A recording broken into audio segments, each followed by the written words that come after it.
Hello everyone, welcome to the geography class.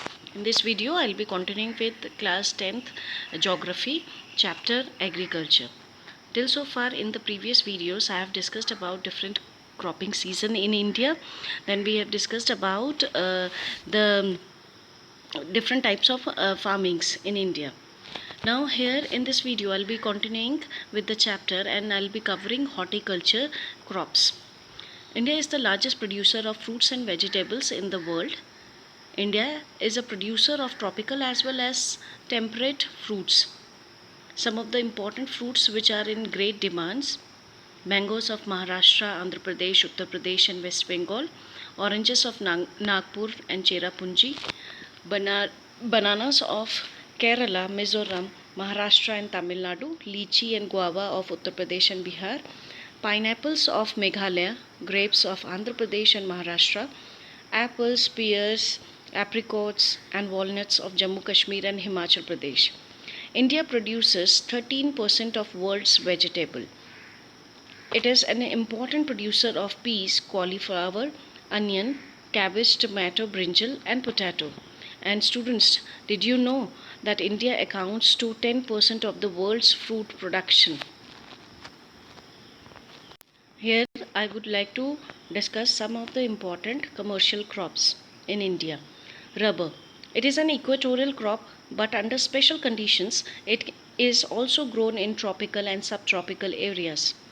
It requires moist and humid climate with rainfall of more than 200 centimeters and temperature above 25 degrees Celsius. It is an important industrial raw material. It is mainly grown in Kerala, Tamil Nadu, Karnataka, Andaman Nicobar Islands and Garo Hills of Meghalaya. India ranks 5th among the world's natural rubber producers. Here in this pie chart, you can see the consumption of natural rubber in different industries.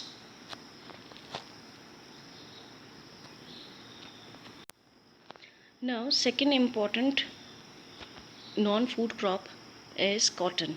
India is believed to be the original home of cotton plant.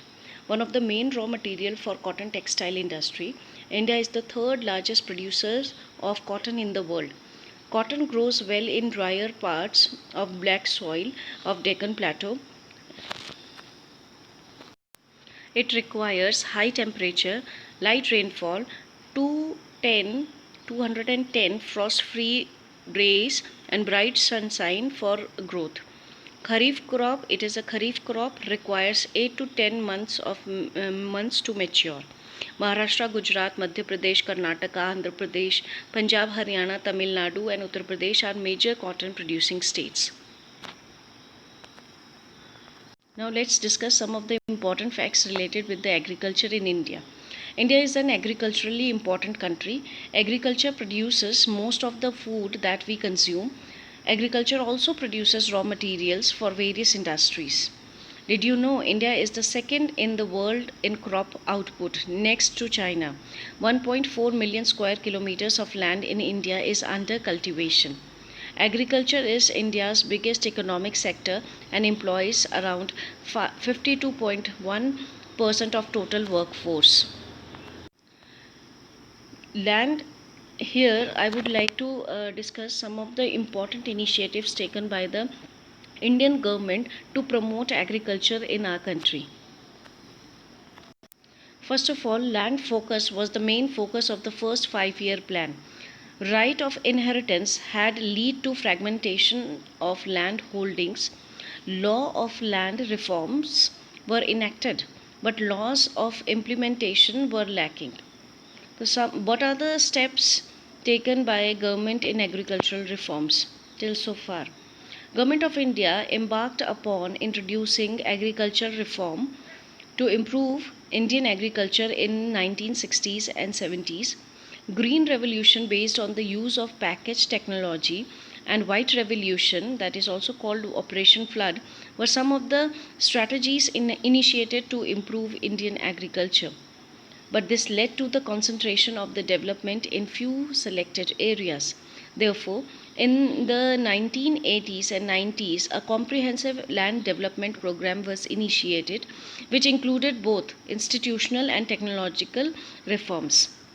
Provisions for crop insurance against calamities, establishment of Grameen banks, cooperative societies, and bank for providing loan facilities to the farmers at lower rates of interest were some of the steps taken by the Indian government. Here, I would like to mention about the Operation Flood, which I have used this term here. It is also called the White Revolution, and it took place in the field of increasing the milk productivity in our nation. Some of the other steps taken by the government are Kisan Credit Card, Personal Accident Insurance Scheme are some of the other schemes introduced by the Government of India for the benefit of farmers. Moreover, special weather bulletins and agricultural programs for farmers were introduced on radio and television.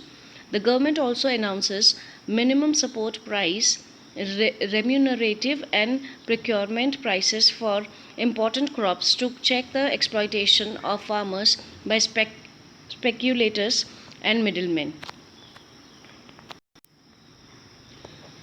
But here the question rises, why has food grains production remained stagnant or fallen for 5 consecutive years, since the government is taking so much initiatives to improve the food productivity in the nation, but still the food grain production remains stagnant. The reasons are land degradation, reduced water shortage in aquifers due to unsustainable pumping, inadequate shortage and marketing facilities. Farmers have to pay high prices for HYV seeds, fertilizers, etc., but lack bargaining power to fix prices in their favor. Higher the supply, lower is the demand. This causes distressed sale. Therefore, there can be no food security without security of small farmers. These are some of the problems that in the past years we have faced, and due to which the food grain production remained stagnant for 5 consecutive years. A lot need to be done in the field of agriculture. Sustainable development is required in every field. With this, I would like to conclude the chapter. Thank you for watching this video.